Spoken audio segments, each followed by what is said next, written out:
Okay, here we go. This is episode 4, vignette 4. The first 3 were kind of cut short. Let's get right at the end of the last one. I was really quite a mess. I wasn't showered. I wasn't shaved. Didn't brush my teeth. The whole deal. And I had finished it. I was talking about how, some people, if you work with them, you see them every day and you work, they're always in work clothes or they're sweaty or they're messy or whatever. And then there's an event for the company or something, and you see this woman or this guy that always looks like a slob, or you never see her looking feminine, the woman, and they show up in a gown, or the guy's in a tux, and some woman says to the guy, or some guy says, "You clean up nice." So I put on this nice dress shirt for you that I hope isn't too busy and distracting. And I wanted to start off just saying that my motivators, I have 2 motivators, and I apologize for the shakiness of the camera because I am holding the camera, but a tripod and selfie stick is on the way. And I can't say their names. These are guys that are younger than me, but they get me. They get an understanding that, you know, many people have felt that my viewpoint and the way I express it is rather entertaining. And yes, I take advantage of what my partner and I have done with smart TV networks, and I can appear on streaming networks. I could appear on TV, which is what I always dreamed of since I was a little kid, just to be on TV, preferably making hundreds of millions like Seinfeld, Kevin James, Ray Romano, Ellen DeGeneres, all of them. But I begrudge them none of their success. God bless them all. If this gets me to 6 figures a year or finds me a rich woman, I'm happy. The point is, there are 2 men in particular that have been really taken with joy by seeing me. They get me. And these 2 men have motivated me because here's the thing. I have talked in my previous episodes that I am self-absorbed, I am vain, but there's one thing I didn't mention. I am truly, by nature, I cannot deny it, I am a lazy man. Now, in fairness to me, there are times in my life I have worked hard, very, very hard. But when I was a kid, my mother used to tell me one word, this was one word, you're a lazy good for nothing. And then in my early 20s, I lived it. I'm going to do it again, breaking the law, touching my face. I had an itch. I went to Santa Barbara. My sister was living there in a Victorian home with a bunch of hippies, whatever. And I indulged in those magic mushrooms. And I walked the beach for 8 hours. And it was a profound experience. The next day, I found a little book in their bookcase called The Lazy Man's Guide to Enlightenment by Thaddeus Goldless. And this man's theory was, and since I was a little kid, I wanted 2 things: to be rich and to be spiritually enlightened, to be one with the universe. Don't ask me why. That's just as far back as I can remember. So now, this guy's saying, you don't got to work hard to be enlightened. It's the lazy man's guide to enlightenment. And here's the problem: you can be lazy and attain enlightenment. Enlightenment can come at any time. You don't have to, deal in self-discipline or self-denial. You don't have to climb to the top of a mountain in India. You don't have to spend a year and a half traveling with the Dalai Lama. None of these things are required for enlightenment. However, if what you seek is obscene wealth, which I have always sought, lazy isn't going to cut it, which brought me to another man. I encountered a book years ago called The Rhinoceros Success by a man named Scott Alexander. You should look for him on Facebook if you're an entrepreneur. If you want to attain success, he's all about hard charging. I'm looking at myself right now and I'm seeing this is why you want a makeup artist. I'm shining a little on my right side, to you, my left side. And I'm shining because I don't have makeup. And I not only don't have a makeup artist, I don't have a research team. I don't have a fact vetting team. I don't have a pre-interview team. Well, there's no one to interview. But I'm on my own here. Let's just put it that way. And I'm trying to keep this damn camera, as straight as I can, this phone as straight as I can. My point is, the reason I'm looking at you this way, the camera is facing a different way, because these 2 men, who are mad poker players, when I call them and they're at the casino, they say they're working. When I called last night, well, they called me, they were working. They can't go to the casino. They're playing poker on the computer. And they're good at it. So they did tell me, you gotta put that camera, lift it up higher, because I don't like my neck being on camera. I told you I'm vain. The first thing with plastic surgery, the first thing I'm doing is my neck. So anyway, I did get camera ready today. I'm proud of myself. These two men let me, I can't say their names, I'm trying to just tell you, CN and Mr. P. Without them, I don't know if I'd be continuing. So I want to give the shout out and the gratitude, okay? They're very intent on motivating me. And like I say, by nature, I'm pretty lazy. And these past days have not been that productive. And I have become, Netflix, it gets addicting, man. I've been watching Ozark. So let me ask you this question. Is it wrong that I'm madly in love with Ruth? I'm a grown ass man. She's young. But more than, it's not her looks, and she's a good looking girl, but brilliant talent, the actress herself, but it's the character, Ruth. It's that general attitude of hers. If I had a girlfriend like that in my early 20s, if I had a girlfriend like that when I first came out to the West Coast, that was like, I was 20, 21, 22, and she was, we were the same age, I'd have been a fucking multimillionaire inside of a year, 3 years max. And I personally, where I grew up in New York, a lot of my New York Jewish friends, they grew up, they married their mothers. Not all of them, some. Me, I always knew, because I grew up on beauty pageants and Playboy. But beauty pageants, they used to park me in front of the TV. And I always knew, when I was ready to marry, I'm headed south. I want a pageant girl. I like femininity. And again, who the fuck am I to make demands about the type of woman I want? I'm not some. What am I bringing to the table? I'll say this much. I'll keep you entertained. I'll keep you entertained. I'm very attentive. As self-absorbed as I am, I can be very loving and attentive.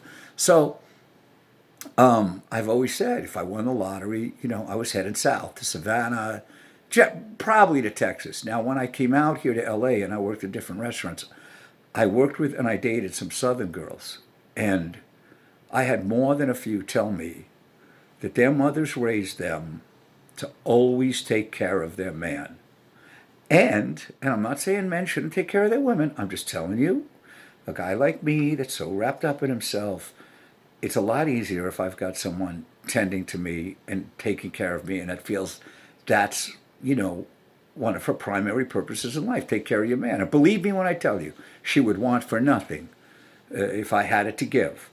Now, one girl told me her mother told her, never say no to your man. And I was like, wow, And one girl told me her mother told her how she had a window of opportunity from like 21 to 33, I think, where, you can grab the right man, where you'll be all covered, financially for the rest of your days, even if you divorce. And I did, in fact, date a little Latino girl who loved horses. She was so cute. She was adorable. She thought I looked like John Travolta. That's why I got lucky. And I was like her own little personal John Travolta. Well, here's the thing. I'm not telling any of this to brag. I'm just sharing life experience. She loved racehorses. She was enamored, just loved racehorses. When I met her, she was probably 24, 25. She lived in Beverly Hills. She owned 6 racehorses. At 19, and let me tell you, as far as sexy and looks and all that goes, she brought a lot to the table.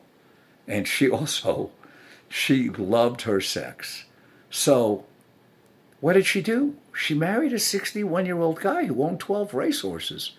She put in her time. I don't know if it was 2 or 3 years, but when it was over, she owned 6 racehorses. And I could not, it was not my place to judge her. She was happy. I think she gave that guy 3 of the finest years he'd ever know at the age of 60 to 63.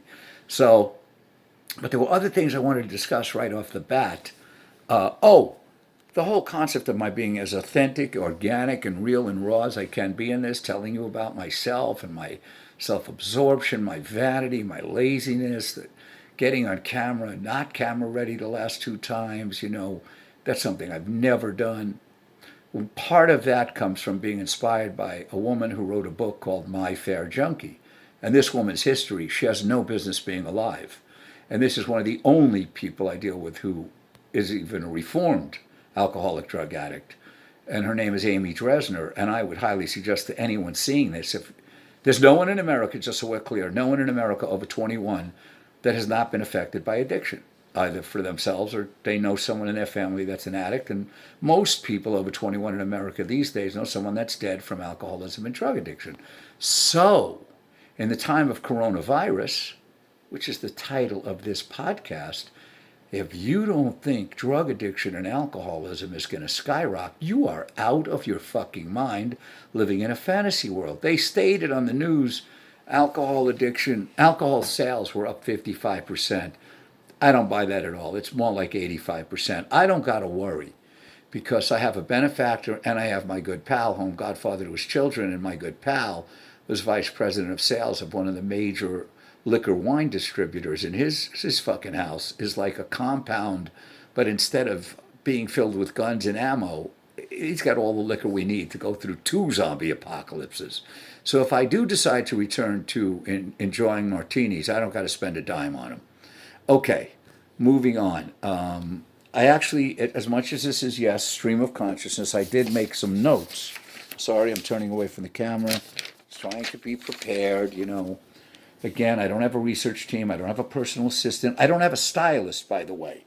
And I put this shirt on because I like it. I think it looks cool. But if I had a stylist, she might say to me, Howie, you can't wear a shirt with all that activity. It's too much. You know, CN told me that his major suggestion was for me to get a tripod because he was getting a little kind of seasick from how the camera's moving around so much. So I apologize for that. I have 2 tears in my rotator cuff on my right shoulder. I'm sitting in a recliner chair. I've got my elbows on the armrests. I'm doing my best. Just bear with me. I can't have anyone shooting me. You know, you can't be near anyone. So bear with me. The tripod is coming. And I cleared out a lot of gigabyte room on the phone. So this thing might go 20, 30 minutes. And let's see what I wanted to discuss. I mentioned Ozark. Yes, Ruth, that girl, in fact, I remembered Ozark had won some Emmys, and I Googled and I YouTubed, and I said to myself, if I don't find out, I don't remember which Emmys they won, I didn't watch it, but if that girl, Julia Garner, didn't win the Emmy, I don't watch them that often, but here I go, breaking the law again, breaking all the rules, touching my face. If Julia Garner didn't win the Emmy for playing Ruth on Ozark, there's not a prayer in heaven I would have ever considered watching that show again. And even if I was invited to sit in the front row at Solidarity with one of the most amazing young talents I've seen in a long time, I wouldn't have gone. She would fit in right into the schoolyard I grew up in. Her F-bomb capacity she's almost, Richard Pryor would be proud of her for her ability to go F-bombing. Now I'm turning to my right because I've created my own cue cards, which is just a bunch of, I don't write, I'm not organized. So let's see. One other thing about me, 2 other things about me that you should know if you're going to continue, if you become my fan or become my hater, send me the, nasty emails or the death threats or whatever it is. Know this. I pride myself on being able to speak to anyone, anywhere, anytime about anything. And I'm dead serious about that. I also have told countless people in my life, not just younger people, not just the children in my life, countless people, that I might not be the most intelligent man they ever met, although I believe I'm one of them. Not the most well-educated, in and out of college 7 times, community colleges 7 times. I'll tell you about Santa Barbara Community College and why I left it 3 times. Not the most well-read, might not be, but you know what? I declare and I claim that I am the wisest man you'll ever meet. And a lot of it has to do with just the way I was born, just what I knew as a little child, and people I encountered in my life, and books I read, spiritual books I read, spiritual people I listened to, but above all else, really profound experiences with those mushrooms. There's a reason they're called magic.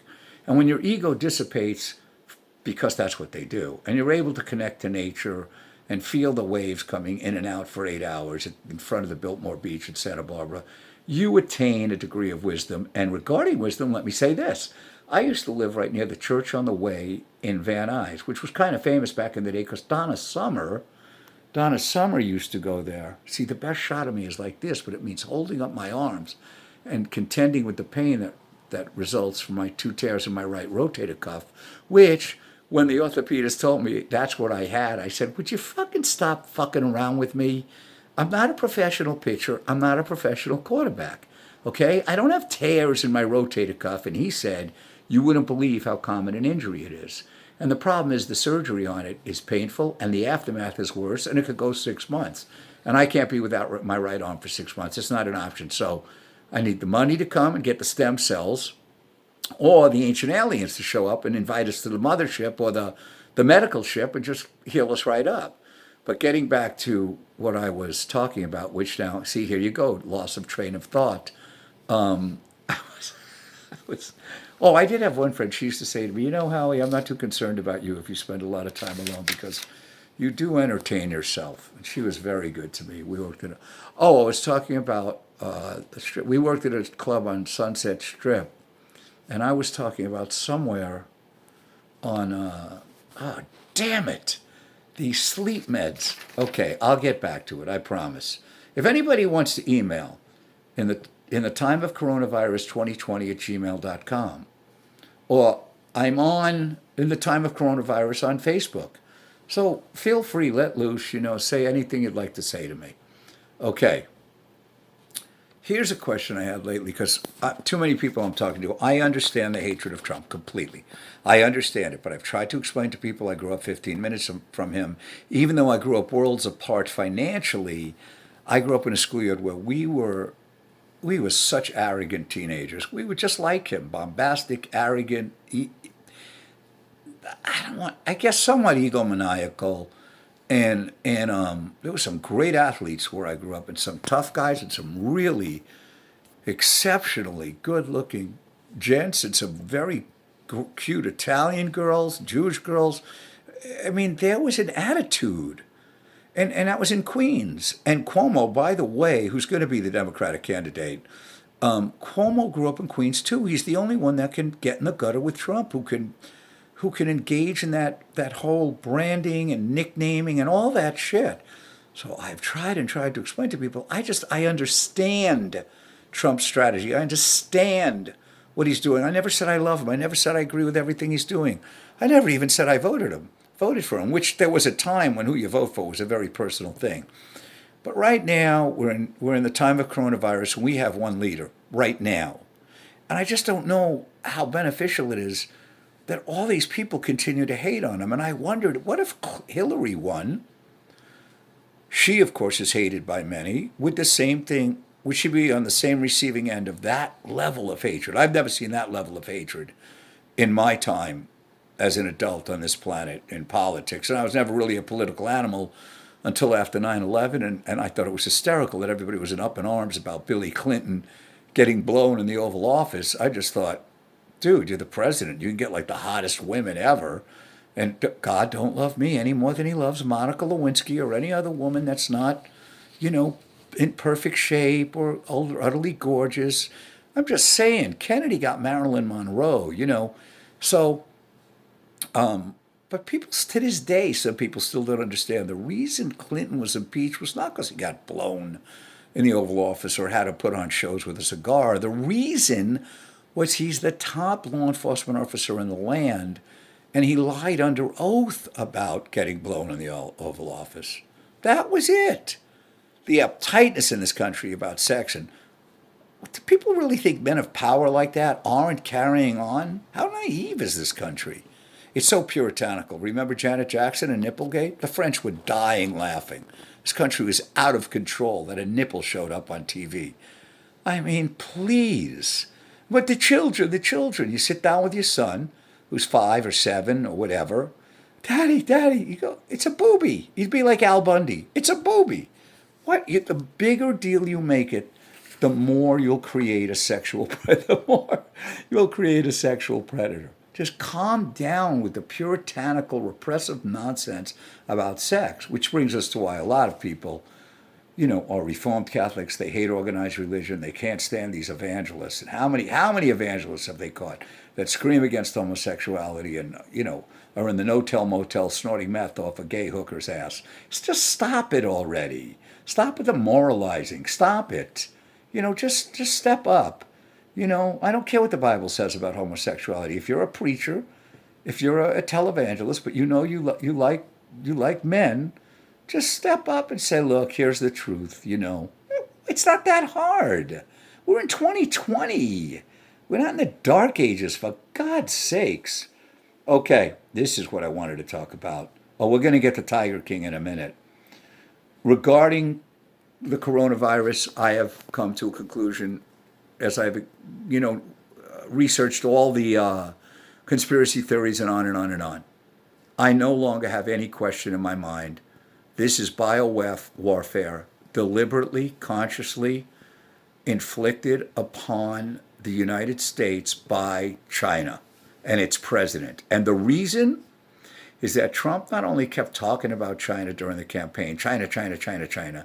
When he got in office, he fucked with China with the tariffs and he stood up to them. I hate him all you want. He said, you're not going to do this, blah, blah, blah, blah. I don't know all the details. I really don't watch that closely, but I do know, he was whacked out about China.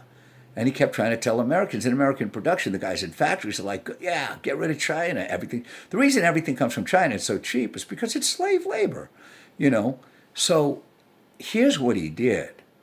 He didn't just hurt them bottom line, dollar-wise. Here we go again, breaking the rules. He humiliated that president of theirs on the world stage, that Z guy.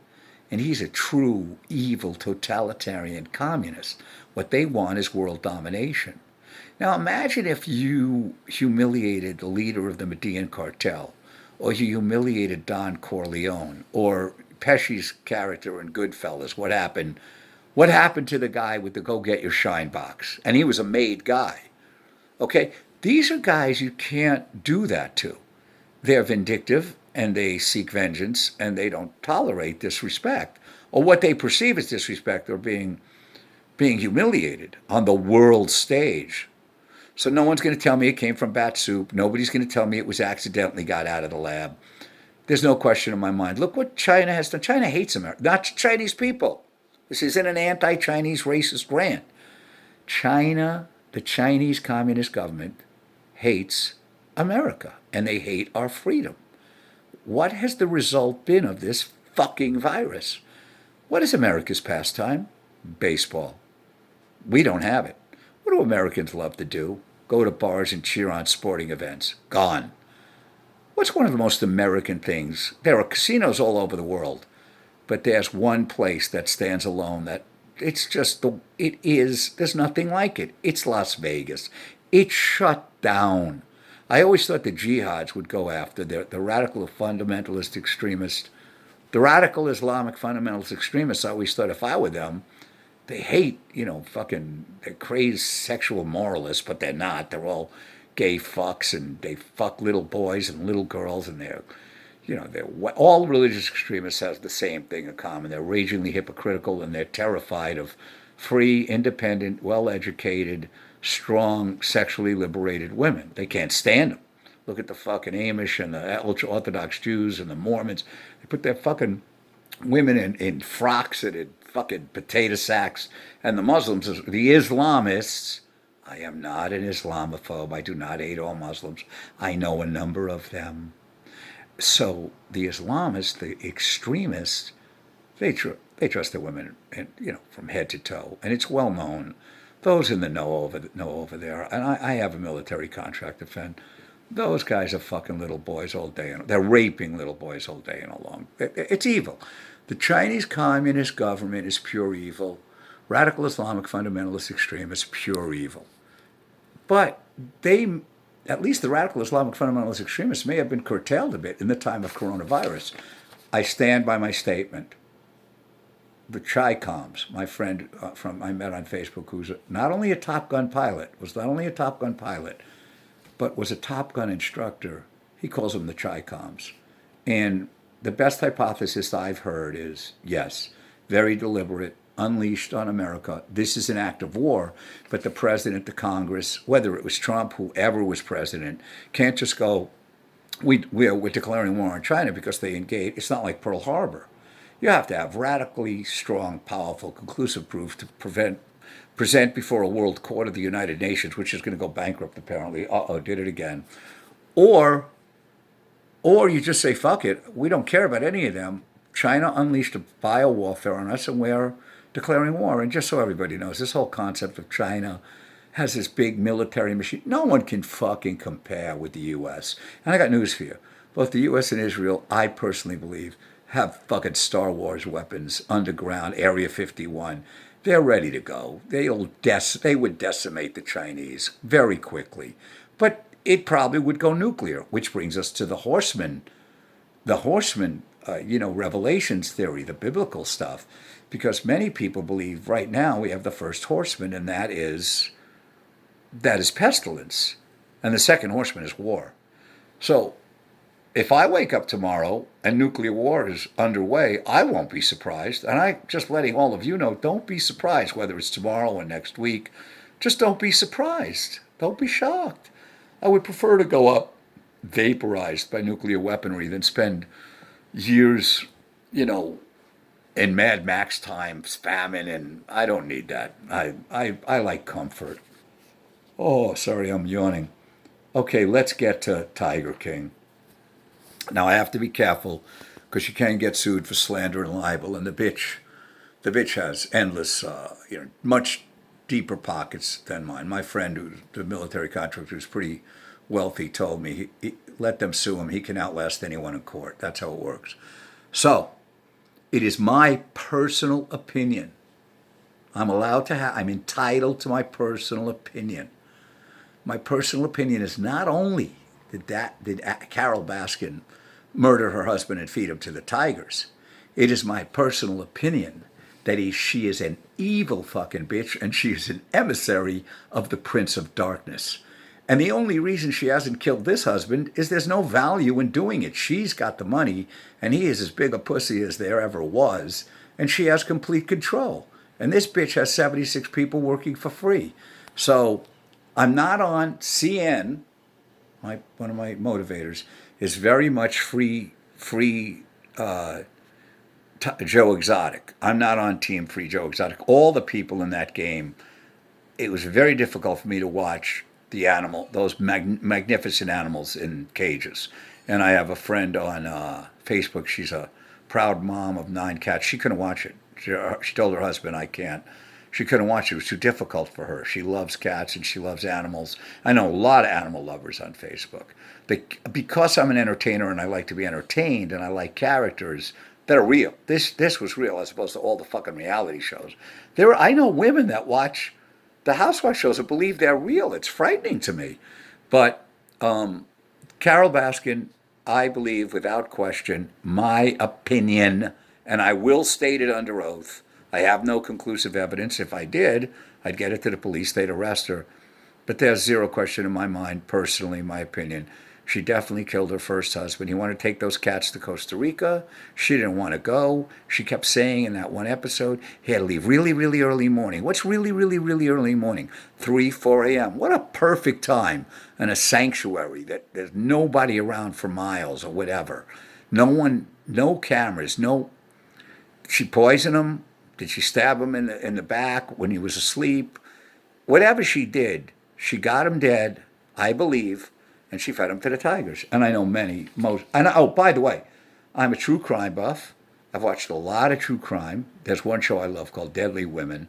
And I believe, as good as my instincts always were from growing up in the schoolyard, growing up in New York, my instincts have been better honed from watching these true crime shows. And let me tell you one thing, if you watch true crime, if you're ever watching a true crime episode, or you ever see a story in the news where it starts off with a 911 call from a woman saying, oh, help me, my husband's bleeding to death, my husband's dead, my husband's not moving, my husband's been shot, take everything you own, call your bookie, and bet that she either did it or she conspired with her lover or her stepson, or she just did a murder for hire. But there's no question when that phone call comes in from a woman saying she's discovered her husband bleeding to death, shot, dead, she did it, or she's behind it.